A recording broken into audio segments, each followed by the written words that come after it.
ئێمە لەگەڵ مامۆستایەکی ئاینی گفتوگۆی زیاتر دەکەین لەسەر مافەکانی ئافرەت کە تا چەند لە ئاینی پیرۆزی ئیسلامدا مافی ئافرەت دابین کراوە و ئەو بابەتانەی کە ڕێکخراوەکانی کۆمەڵگەی مەدەنی و ڕێکخراوەکانی ئافرەتانش دەربارەی ئافرەت دەیڵێن تا چەند لەگەڵ بابەتە ئاینەکان یەک دەگرێتەوە. ئێمە بۆ مەبەستە لەگەڵ مامۆستا مححمود شێخ عەبدوڕەحمان پێشنوێش و تارخوێنی مسکەوتی سەید مورسەلین قساکەین. مامۆستا زۆر بەخێر بێی و ڕەمەزان شت پیرۆز بێ لە هەموو لایەکی ئینشاءالله خوا موفقتان مامۆستاگە سەرەتا باسێکی ژنمان بۆ بکەی لە ڕووی ئاینی پیرۆزی ئیسلامەوە چۆن باستی ژن کراوە لە ئاینی پیرۆزی ئیسلام چۆن مافەکان بە ژن دراوە. بسم الله الحمد لله والصلاة والسلام على أشرف خلق الله سيدنا محمد وعلى آله وصحبه ومن والاه وبعد. بحقت جن أقل الإسلام باسي بكين يعني بايخي تايبتي داوة بجن يعني سورتك لقرآن ناونا وسورة النساء سورة مريم باسي يعني سيدة نساء العالمين مريم آل عمران إن جاء لو بترازيت كاتيكا دايكا بيغمر صلى الله عليه وسلم أفرميت جن كدايكا أفرميت الجنة تحت أقدام الأمهات حديث هكاك كان زعفيك شيتيا بلام يعني معناه كي تواوا ياخذ فرمي من أحسن بحسن صحبتي شي باشتر بكم بالرفيق مشي كات برساي لبيغمر صلى الله عليه وسلم قال أمك قال ثم من قال أمك قال ثم من قال أمك چوارم جالي برسي قال ثم من قال أبوك يعني سيجا أفرميت دايك باشتر بكي با رفيق وبا ياري درو با اوي كوا مصاحبي بكيتو رفاق اللي قال يبكي دايك شوارم جال ان جاء لي باو مش رزقك لا افرت جيري كاتيك دايك بمشيويه كاتيك خيزانه خوي قولا فن وعاشروهن بالمعروف اللي قال خزانه كانت انا نرمونيان بين تعاملوا معامله بشوي كي جوان كان اللي قال خيزان تانا لبر اوي بوشويه كهاتوا يعني سيركي او افرته اقر كشلاي باوكيتي نفقي لسر باوكا راستا كشو اكا ديتا يعني لاي مير او نفقي لسر ميردا يعني الريزي اللي قردوا لحرشونك بتشابي الريز واحترام وتقدير وتماشى اكريك وكاتك كتشا يعني هو كدايك بو شوي اسلام باسي ديو اكات ديني اما كاتك خيزانه بو شوي خوا غرفن وعاشرونه بالمعروف لكوتا وشي بيغمر صلى الله عليه وسلم فرموا استوصوا بالنساء خيرا وصيتانكم لقل افرتك كان باجبن تعدان لي مكان ظلم لي مكان كوتا وشي بيغمر صلى الله عليه وسلم بيش وفاتي ام وشيبو سن وشي كي شكلوانا اويا وكاتك كتشا بيغمر عليه الصلاه والسلام فرموا من اعان على جاريتين يعني اگر هر کسی دو کچی هبیت بجوانی پروردی بکات او لقل منا لاگری جهنم لفرمودی کترا فرمی اگر هات و یک سه کچی هبو بجوانی پروردی کا بخیویان بکات يعني نيلي محتاج بنو نقص بيني او مالو منالي افرميت او لا اجري جهنم اي بارزي شكل ولا صحابي كنت اي بيغمبري اخوا اگر دو كشي هبيه فرمي اگر دو كشي شي هبيه هر بوشويه اجري جهنم نابني يشكل ولا ديارك كشيكي هبوا صحابي وتي اي بيغمبري اخوا اگر كي كشيكي هبيت فرمي اگر كشيك شي هبيت هر اجري جهنم ناس يعني بلان بشويه كي جوان پروردي كي ايني بكات لسر روشتي كي جوان وپروردي كي اسلامي پروردي بكات لسر نيجو طاعته عبادته حجاب وبوشاك وروج وعبادة لسر أول أو باوك لأجري جهنم دورة بين الروج قيامته أجر كتشيك شيء هبيت بوشي وجوانا پروردي كربي أما يعني أفرد بمشي ولا ديني إسلاما تماشا أكلي بمشي وتعامل مع الله أكلينا ما مصا هەمووان دەزانین بەر لەوەی ئاینی پیرۆزی ئیسلام بێت ئافرەت وەژنان وەکو کاڵایەک مامەڵەیان پێوە کراوە. ئاینی پیرۆزی ئیسلام چۆن توانیوێتی ڕێز و شکۆ بۆ ئافرەت و خاتونانی کۆمەلگا بگەڕێنێتەوە؟ بەڵێ بحقت يعني وأد البنات هبو سردمي جهالت ده يعني وأد البنات شيء يعني فيش سردمي إسلام بلاينا عيب وشريب وأجر يعني في أجر كتشي بوايا أبوا روشتا يكسر زنده بتشالك ياخذ چاوەڕیان ئەکرد ینی باسی مەسات ئەو سەردەمی جەهالەت بۆیڵن جەهالەت چاوەڕێک تا گەیشتە 5 ساڵ و 6 ساڵ جلێکی جوانیان نەکرد لەبەری ئەو باوکە لەگەڵ خۆیان ئەیبرد لەوێ هینەکەی بۆ هەڵەکەن و ینی زندە بە چاڵێکرد هەر بە زنوێتی ئابە و شێوەیە بۆ عار بۆ لەلایەن ئەگەر هات و ئافرەتیانە بە بەڵام کە دینی ئیسلام هات ئەو ڕەوشتە ناشینە ئەو نەریتە ناشینانەی نەیەش لە ناو دینی ئیسلامە وەلەهن مثل الذي عليهن بالمعروف يعني هات حق ما في قرانه بو افرت حقي ميراتي نبو افرت يعني وكو كالا بحقت مشاكل سردمي جهاله دا بيش ديني اسلام يعني وكو كالاك ما شاكلا نحقي توريسي هبو نحقي زواجي هبو نحقي تعليمي هبو نحقي ميراتو شتي ورقد هيك شي شتي ورناقد حكي نبو لجيانا بلان ديني اسلام هات ميراتي بويدانا يعني ديني اسلام هات حقي تعليمي دابي بوي هي بخوينت بوي هي لا همو بواركانه يعني شار زي هبيته بخوينت حقي اسلام هات حقي اوي دابي حقي زواج لا او يعني استتو كتشيك اگر دكر بتشي تدا خوازي هتا او موافقنك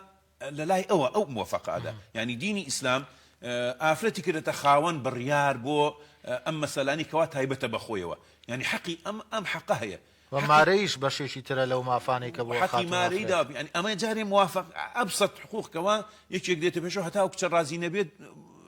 بۆی نییە ئەم چێتە دەرگایان لە دەرگای شۆ چووەتە ژوورەوە بەڵام هەتا موافقی کچەکەەوە چێ داوا ئەکات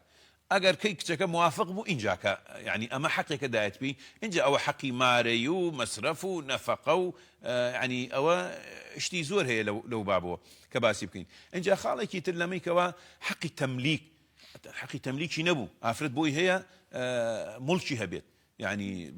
عقارات بناوي وبي ممتلكاتي هبي باري هبي اعطوني هبي اسلام منعي او ناكات حقي او هي مع مستعبي لمدرسه كا درس بليتوا لا سستربيت لا خستخانيه كا خلشي او بكات يعني حقي همو حقي كدا في حقي بو قرانوا كديني اسلامات بيشو هيك حقو ما في شي نبو افرد بلي باشە کەواتە مامۆستا توانین بڵێن ئەگەر بەپێی ئەو ئاینە پیرۆزی ئیسلام بێ ئەوە ئەو کەسانی کە خراپە بەرامبەر ئافرەت دەکەن خۆت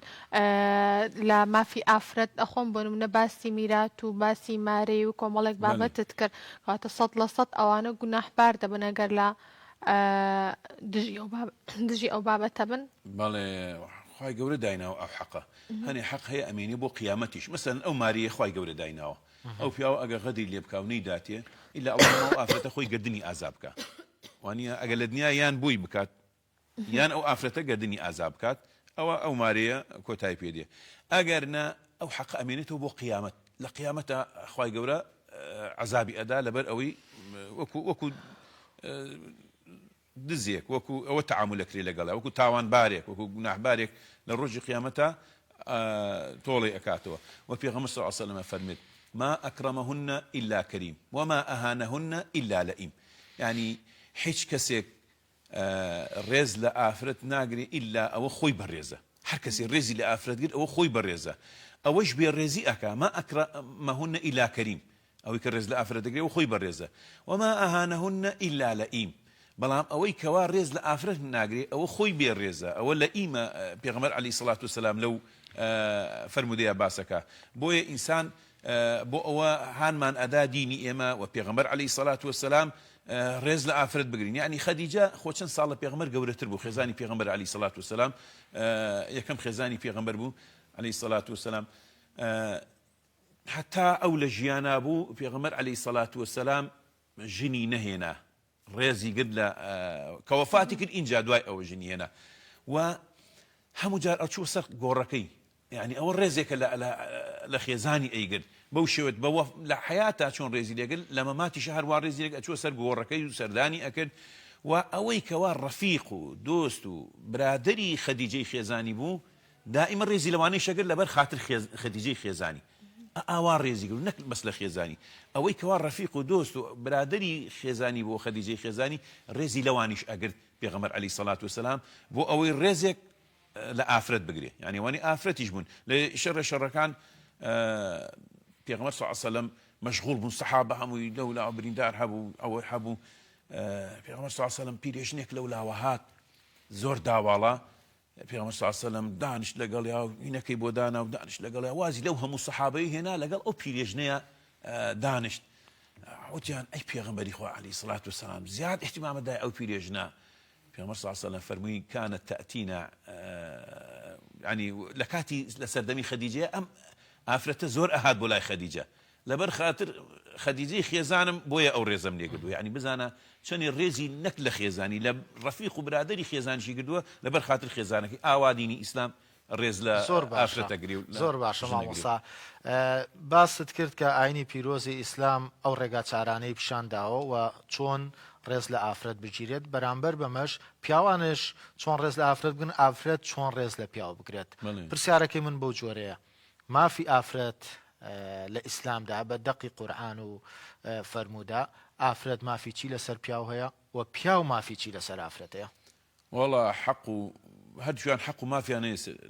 ولهن مثل الذي عليهن بالمعروف ئەم چەندێ حق و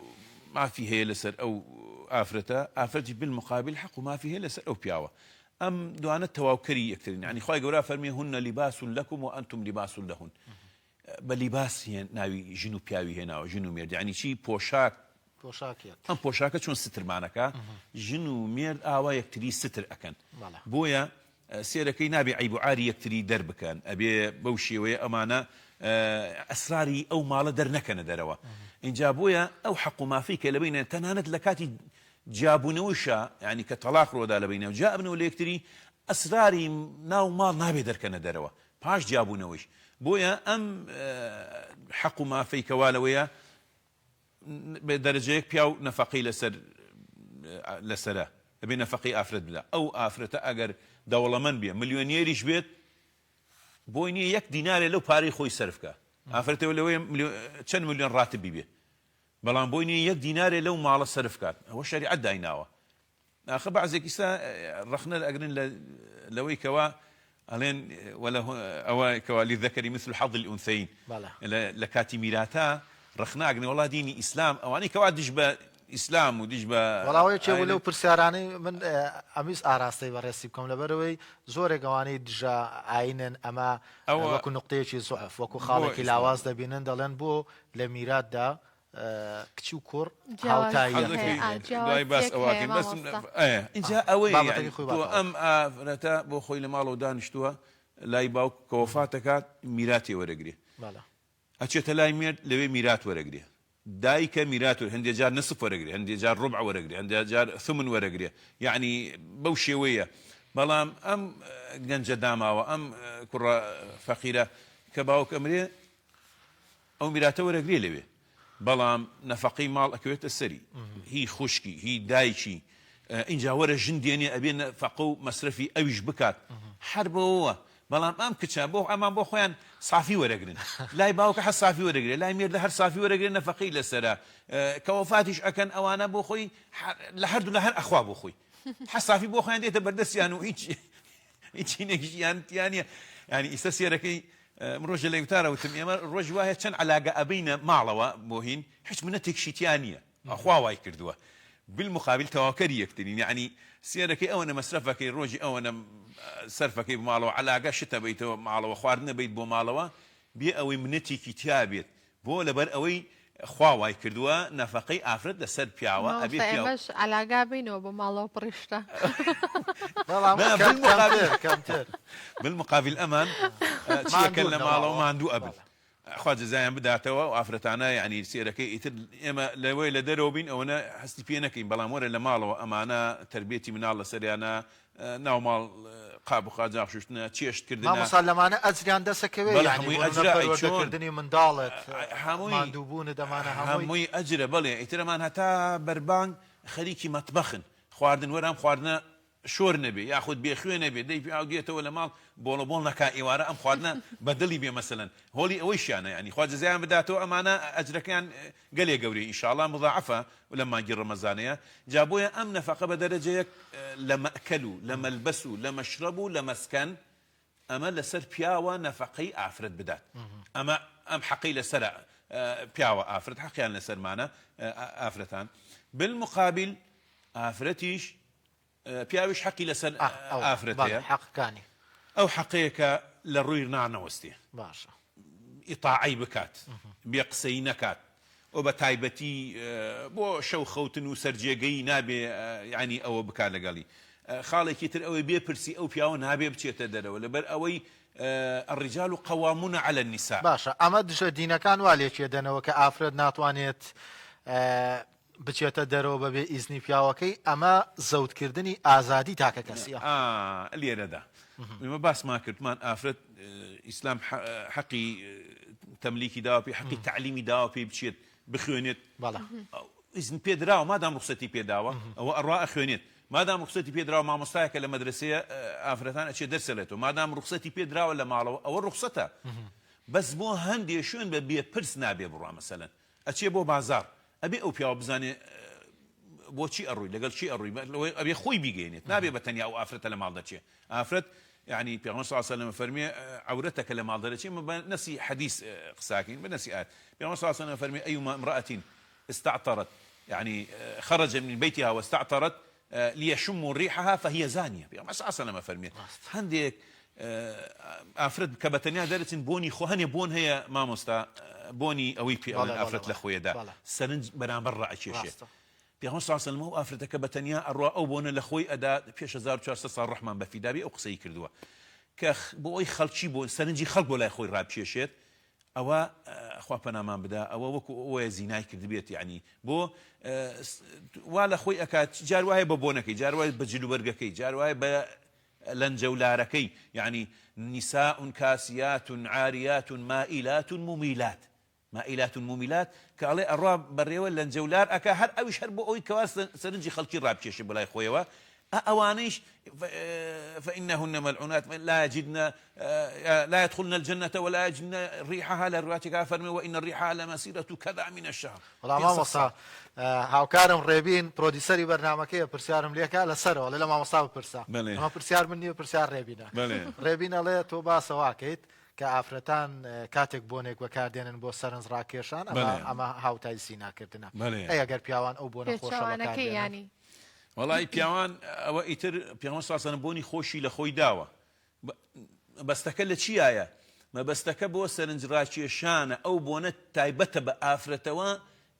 هەنێ بۆن هەیە بۆنی ینی جنسی پێڵەن شتێکی وایە نازانم چییە بۆنێکە لە خۆی ئەدا ئەوەیە سەرنج گەنج ڕائکێشێ گەنج یعنی گەنج والی ئەکات چی بە بۆنەکە بێت چی بە لەنجەولارەکەی بێت چی بە ئەگەر نامامۆستا بۆن خۆشکردن یەکێکە لە سونەتەکان سنەتی پێغەمبەر عەلەیهی سەڵات سیواکردنە بۆن خۆشکردن پرسیارە بکەم ئەفم کە قسەکەتم بڕیویستمە پرسیارە بکەم تۆ ئەڵێی نابێ بۆن لە خۆت بدەی ئەمە گوناحە بۆ ئافرەت باشە کە سەرنجی کەسی بەرامبەر ڕابکێشێت کە سەرنجی بەرامبەر ڕابکێشێت کە سەرنجی کەسی بەرامبەر ڕابکێشێت بەم شێوازە بەڵام مامۆستا تۆ بۆ نمونە لە گەرمایە چتە دەرەوە ئەها هەموو کەسێک لە گەرمای عەرەق ئەکاتەوە کە بۆنێکی ناخۆش بڵاو بکەیتەوە ئەمەش تاوان نییە نا مامۆستا معترە بێ معترمان هەیە مام معتر بەکاربێنە زۆرجی نابێت بەڵام بۆنێکیش نەبێ کەوا ببێتە مای فیتنە یعنی گەنجێک ببێت ئیتر والح بێت و نەتوانێت یعنی بێ ئەو بۆنە و بێ ئەو ئافرەتە ینی فەقیرە داماوە نازانێت چی بکە بۆ چۆ بڕات کەواتە پێچوانەکەشی بۆ ئەوە ڕاستە بۆ پێچوانەکەشی بۆ ئەوە هەر بە هەمان شێوە ئافرەت بەکاربێنێت تاوانبارە بۆ ئەو نیەتە بێ بەڵێ نیەتەکە لێرە دەورە بینێ ئەگە نیەتەکەی بۆ ئەوە بێکەوە ئافرەتان ئەوە بکات بەلای خۆیان ڕابکێشێ بەڵێ ئەویش لە بازاڕانێ بۆنێ فرۆشریاڵێ بە تایبەت کەسی بەرامبەر بە زەمان کەسی بەرامبەر ینی مەجیبی و بۆ نابێت ئەوە نازانم ئاگام لەوە نییە بەڵام پێغەمبەر صلی الله علیه و سلم ئەو فەرمودەیە باس ئەکات اینجا باسمان لەوە دێ ئەو حەق و مافە ئەوەیە هی پیاو بەسەر ئافرەتەوە یعنی ئەوەیە ئافرەت هەیە لە ڕووی پیاو ڕائەوەسێ هەیە عینادە هەیە بە قسەی پیاو ناکە ئەمانە هەمووی ینی شەریعەت نەهی لێ کردووە حەقی پیاوە بەسەر ئافرەتەوە ئەبێ ئیطاعی بکات ئیطاعی پیاوکە لە بەروێ مەسرەف و نەفەقەی ئەکات لە ماڵەوە خزمەتی ماڵ و منداڵ ئەکات زۆر باشە مامۆستا هەرچەندە کۆمەلگای ئێمە ئێستا کرانەوەیەکی زیاتری بۆ هەیە و لەگەڵ ئەوەشدا ڕێزی زیاتر لە ئافرەت و لە خاتونان دەگیرێت بەڵام لە بەشێک لە خێزانەکاندا تا ئێستا کللتورێک ماوە بە ناوی کللتوری لێدان لە ئافرەت و توند و تیژی بەرامبەر بە ئافرەتان ئەمە لە ئاینی پیرۆزی ئیسلامدا تا لەکوێ شوێنی دەبێتەوە و هیچ کاتێک لە سەردەمی پێغەمبەر صلی الله علیه و سلم لە سەردەمی سەحابەیە کاتێک خاتونێک خانمێک ژنێک لە ماڵەوە گەر کارێکی هەڵە و پێچەوانەی دابوو نەریت و ئادابەکانشی کردبێت ئایا هیچ کاتێک توندوتیژیان بەرامبەر بەکاتێنراوە هیچ ڕێگایەک هەیە بۆ ئەوەی خۆت بپارێزی لە توندوتیژی؟ والله مەسەلەی توندوتیژی علاقەی بە دینەوە نییە مامۆستا، علاقەی بە هەندێک خانەوادەوە هەیە، هەندێک بنەماڵە هەیە، هەندێک عایلە هەیە خۆیان حتا لە ماڵە و توندوتیژن لەگەڵێکا قسەکەن نەوعی قسەکەن، هەندێک عایلەی شێ خۆیان نەرمونیانن ینی بە سەلاری و بەهێمنی قسەکەن کاتێک قسە و توێژەکەن لەگەڵ بەرامبەرە لەگەڵ مەسەلەن یعنی لەگەڵ خەڵک و دەوروبەرە ئەو ئافرەتانە ئەو خانەوادانە ئەو زەلامانیکەوە خۆیان توندوتیژن بەرامبەر ئافرەت علاقەی بە دینەوە نییە، ینی با بەناو دینی شۆ بکەن، دین ئەمرمان پێ ناکات، ینی خوای گەورە لە قورئانە فەرمێ ئەو باسی ئافرەتی ناشیزەکە واللاتی تەخافون نشوزهن فعظوهن موعظەیان بکەن، ئەوەی کەوا نەشاز باسی نەشازمان کرد، نەشاز چییە؟ سەر بۆ مێردەکەی ناخەوێنێ بە هیچ شێوەیەک حسابی بۆ ناکە لە ڕووی ڕائەوەسێ قسەی پێکات لاملیەکە بەڵێ لە هەموو بوارەکانە موعظەی بکە جارێک دوانسیان ئەو پیاوە ئەبێ موعظەی و ئافرەتە بکە، ئەگەر نە فەهجروهن فی المەضاجع با لەسەر جێگە نەخەوێ لەگەڵێ، ئەگەر حتا پشتیشی تێکە ئافرەت هەستی ناسکە ئەڵێ ئیتر بەخۆیان ئەچێتەوە پیاوە بووە بەرامبەر من ئەو شتاکە. خاڵی سێم فەضریبوهن، پێغەمبەر صلی الله علیه و سلم تەفسیری وا مەکە ضرب غیر مبرح، ینی ئەو سیواکە ئیستا بەدەستمانەوە بوو مامۆستاوەتی بۆ سیواکەکە ئەو سیواکە ئەڵێ بەدار سیواک ئاوە پێغەمبەر صلی الله علیه و سلم لە خێزانی نەداوە، لێدان ینی بۆ ئاژەڵ هاتۆ پەرژین بێ نەک بۆ ئینسان نەک لە خێزان بۆ هیچ کەسێک، بەڵام ئەو کەسە خۆی بەرامبەر خێزانی بەرامبەر خەڵکی تریش هەروە توونوتیژە لە ئوسلوبیا لە تەسەڕوفاتە لە کرداریە هەر توونوتیژە خۆی، ینی بۆیە ئەوە علاقەی بە دینەوە نییە، علاقەی بۆ خانەوادا هۆی پەروەردەی ئەو تربیەتی وەرگرە بۆ توونوتیژیە لەسەر ئەوە ڕاهات. هەر لە مناڵەوە شتێکمان بیست بوو تر من نازانم ئەمە فەرمودەیە تا چەند ڕاستە صحیحەیان چی ئەیانوت بۆ لە سەردەمی پێغەمبەر صلی الله علیه و سلم ئەگەر ناخۆشیەکش لە نێوان خێزانەکانی هەبوو بێت بۆ ئەوەی کێشە نەبێت ماڵی جێهێشتووە پێم وابێ یان ئەڵێ لە دینایە وایە شتێکی وایە تۆ دوورکەوەوە بۆی مۆزوعەکان هادئتر بێت و ئەوە بێت. ئەو قەزەی هەجرەکە با بڵێن هەجری مەضاجع ئەوە خوای گەورە ئەفەرمێ فەهجروهن فی المەضاجع لەو ماڵە دوورکەوە یاخود لەو ژوورە بچۆ ژوورێکی تر یاخود بین ژن و مێردە ئەمە مەسەلەکە ئەگەر هەرنا ئەوە لە سەر جێگە پشت لە خێزانی بکات تەواو ئیتر بۆی کەوا بەخۆیان بچێتەوە رێم ئەم زەلامە ئەگەر ئەوەش هەر ئیسفادەی نەبوو ئینجاکە یعنی لێدانێکی وا کاریگەر نەبێت دەموچاوی ئەوە بکا بریندار بکە نا لێدانێکی ئاوا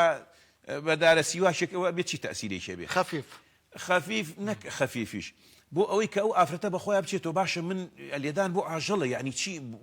دەست لە من بەرزە یعنی شەت نییە لێدانیش بەس مامۆستا پند وەرگرتنە بۆی پند لەو بابەت بۆ دەرسە نەک بۆ ئەوەی لێدانەکە بۆ لێدان نییە نەخێت بەس بۆ ئەوەی کە ئەو ئافرەتە ینی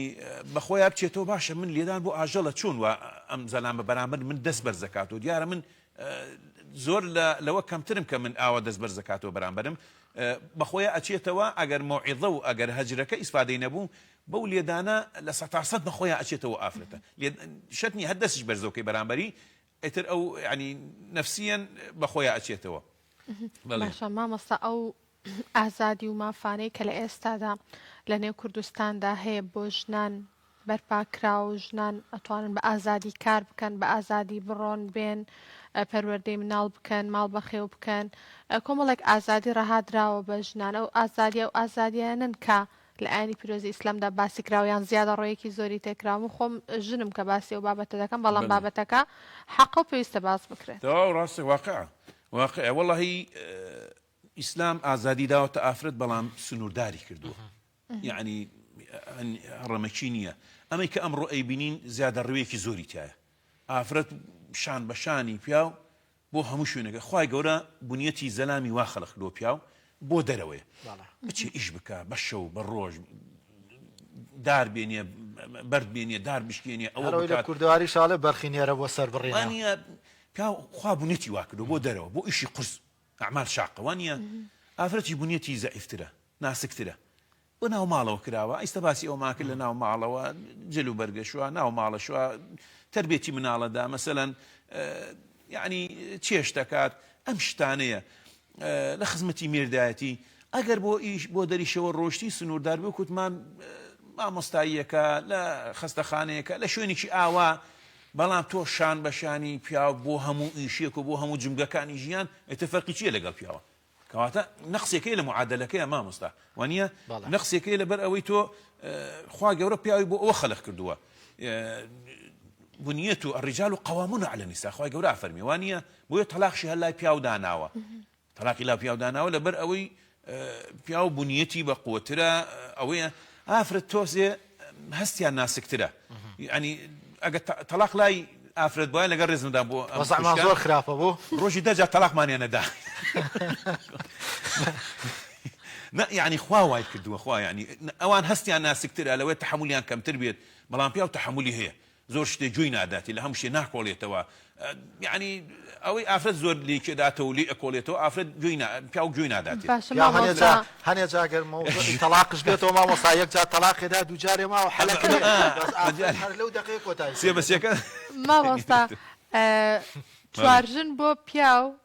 ئەمە زۆرکردنی مافەکانی ئافرەت نییە نەخێر بۆ نەخێر خوا ئیسەکە ئێمەی خەڵق کردووە يعني ستو أجهزة ولله المثل الأعلى بان منيك بينينو أم أجهزة هر أجهزة كموبايل أو تلفزيون أجر أو هنا خلقي كدوا درستيان كدوا أزانن بوشي باشا كتلو كلا قال أن يري كما جانبي سلبيتي كما جانبي إيجابيتي حموي بيالت وانيا خواك با قوريو عظمته جلالته قدرتي خويو أم كون بنوري خلق كردوا أم همو مروفانيشي خلق كردوا طبعي أزانية أو نيرة أو شمية بوشي ويخلقي كله بنيتي جاية إسباسي بنيتي بيا أو أفراد معك اللاين يعني قوة تواناوة لا يعني أو حالتي شوا شهوة أرزوة بياو تواناي هي ليك كاتات شوار أفراد بخيو بكات خوشويستي بلا تشوار أفراد علم وعلم خواي قبره حلالي كله بيش زار ها مثنى وثلاثة ورباع أم آية بيش زار شوار صالة بلام علم إنسان باشا أم آية وعلي بياو شوار جنبيني شيء ليه كذا نوا بياو أتواني خوشويستي خوي ليه كذا ما مستبود بدأ تشوار أفرد بلام أفرد ناتواني حريكي كي خوشويست أنا خوشويستي ذات أول وزيات ناتواني حتى علي أجريكي كي خوشويست أول جياني أمينيت أجشوش بكات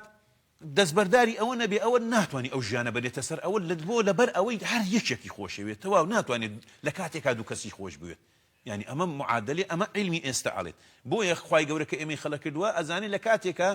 ینی ئەتوانی خۆشەویستی خۆمان بدەینە چوار مامۆستازای مۆزوعەکانی ڕێکخراوەکانی ئافرەتان و مەدەنی لە ئێستا کە نەقدیم بابەتاکەن چیە و ڕەنگە ئەمە حەقشان پێ بدەین لە کۆمەڵەوە لە چی ڕوویەکەوە حەقیقەتەڵە مامۆستا ئێمە کە باس ئاەتی قورئانە خۆ پێغەمبەرەکەین بەڵ ئەوانیش بڵێ بە کابراێکی بۆ دز بکەین پەیامەکەی ئەوان بڵێ ئاەت و قورئان و فەرمودەی پێغەمبەر لەسەر سەر و لەسەر چاوانەوە ئێمە پێی ڕەویەکەین لەو ئاەتش کە باس لەوە دەکات پیاوانەتوانن چوار خاتون چوار خێزانیان هەبێت بەڵام کاتێک ئێستا کەسێک دەیەوێت خێزانی دووەم و سێمی بێنێ وڵای مامۆستا بە دوای ئەوەیە گەڕێت جوانترین کچیتر بێنێ یعنی ئەگەر تەمەنی 50 ساڵ بێ بەخوا بە دوای ئەوەیە گەڕێ کچێکی 25 ساڵ بێنێ یعنی کەمترینیان ئەوە بێت کە بۆ نمونە ئەوی لە ئاەتەکە وابزان باز یەتیم و باسی یعنی ئەو کەسانەی کە یعنی بەمانە کوردیەکەی کە بێهاوژینن نامێ وشی ئەوە بەکاربێنم یعنی نمونەکانی پێغەمبەر صلی الله علیه و سلم کە زۆربەی ئەو مامۆستا جوانی شێکێکە لاهین تنكح المرأة لأربعة لمالها ولجمالها باشا ولحسبها ولدينها فاظفر بذات دين تربتها يعني كأفرد أهيني بو تشوارش تهيني شكلوانا جوانية باش نية إن جاك حسب ونسب وإن جا بو مال إن جاك بو دين في مصر صلى الله عليه وسلم أفرمي فاظفر بذات دين تربت يداك تقول لا دينك أبقر سبحان الله أوي كبو دينك أيهيني أفرتك خاون أخلاق الروشتا وديني تايا سيرك إخوائي قولا هم جواني وهم ماڵەکەیشی بۆ کۆ ئەکاتەوە ئەگەر بەو نیەتەوە بێنی بەڵام ئەڵێ بۆ جوانەکە بێنێت ینی ئەمڕۆ جوانە بەیانی بەهۆی نەخۆشیەکە یا تەمەنێت سەر ئەو جوانیە نامێنێ پارەدارە ئەمڕۆ پارە هەیە بەیانی نیەتی ئەگە بەو نیەتەوە ئەیهێنی بەڵام ئەڵێ بە نیەت دینەکەەوە بهێنە هەم جوانی و هەم پارە و هەمووی کۆ ئەکاتەوە خوای گەورە بۆت خی گەورە جوان و جوانشی خۆش إن الله جميل يحب الجمال هیچ مەزارێکی تیانە بەڵام ئەگەر بشکرای مامۆستانی ئەو کەسانی کە توانای دارایی و توانیان هەیە کە خێزانی دووەم سێم و چوارم بێنن خۆزگە بیان توانایە ئەو خاتونە بێ هاوژینانە بێنن کە ڕەنگە دوو منداڵ و سێ منداڵیان هەبێ و کەس نەبێت ئێستا سەرپەرشتیان بکات و ڕەنگە و ئافرەتە سەتر کرێ لە کۆمەڵ بابەتی خراپش لەولاوە وڵای مامۆستام بۆ مارەبرنی زۆر ئەڕۆم ینی لەو بینێ ڕۆشتن بۆ مارەبرنی وتی وڵای مامۆستا ئەم ئافرەتە بێوەژنە و دوو مناڵی هەیە ئەس لەبەر خوا ئەیهێنم ئەو ئافرەتە سترکەمە ئەو مناڵانە زۆر باش ینی وای شەیە این هەمووی هەر ناڕە بۆ بگەڕێ بە دوای جوانێکەیە جوانەکەی چێکە لە هینی زەواج با بڵین لە شەرتی زەواج قەی چێکە جوانیشی تیاابێ خۆ ئینسان چاو لە دەر نابێت تەماشای خەڵکی تر ناکە جوانێکە بێ لە ماڵەوە تەماشای بکە قەی چێکە باشترە بە عکسەوە جوانەکە بێ باشترە ئەگەر جوان نەبێ بیهێنێ چاو لە دەرەبێ ئەو زەلامە لە ماڵەوە تێر نابێت چاوی تێر نەبوو بۆیە لە دەرەوە چاو لە دەرە زۆر مامۆستا کۆتا پرسیارشم بار لەسەرەوە بێ بابەتەکە بەخوا زۆر هەڵەگرێ دەڵێن مامۆستایانی ئاینی با چوارژنەکەن بەڵام خۆیان هەر یەک ژنێنن ئەوە زۆرمان هەیە مامۆستا بۆ چەند مامۆستای مارەم بڕی وایانی بەڵامی ترەکەوێتە مامۆستا ئازانی چۆن مامۆستا ما حسەکەم مڵکی خۆی نییە ڕاست ینی مڵکی عالەمە هەر مزگەوتەکە نییە ینی شەو ڕۆژ لە ئینزارە يعني أما صلح مثلا مارە برینە تەلاقە جەنازەیەک دێ دوی شەوت و بڕۆ نوێژ بکە لەسەری بڕۆ تەلقینی بخوێنە لەگەڵ ینی شەو ڕۆژ هی خۆت نیت مڵکی خەڵکی فبويا او مجالنيه اگر مجال بي قيشي خوش ما لا هم كاس اولاد رسم التطبيق بكات سپاس بو امادبون يعني تو كمان زور خوش بو بابا كان زور بدل كراوي ودل صار الحمد لله دويكي غورو والله مدا سپاس بو امادبون بالسلامتك سپاس انا كمال انا كنت هرونه بلي مانجي رمضان داوا لخوشكانكين ريز لم مانجا بگرن سپاسی دادا ئەکەم کە بەلچکەوە ئاوا لە چک بکەن پۆشتە بن دەبەرەوە ڕوکنی شەشەمی دینی ئیسلامە لەم مانگی ڕەمەزانەیە با پۆشتە بن ڕێز لە ڕۆژوان و لەم مانگەش بگرین ئینشاءالله خۆجزای خێریش بداتەوە سپاس دووبارە بەخێر زۆر باشە بابەتێکی ترمان ئامادەیە فیچەرێکە سەبارەت بە خاتوونێکی دەفشەن بەیەکەوە بینەرێ بین و لەگەڵ میوانی دووەممان گفتوگۆ زیاترەکەین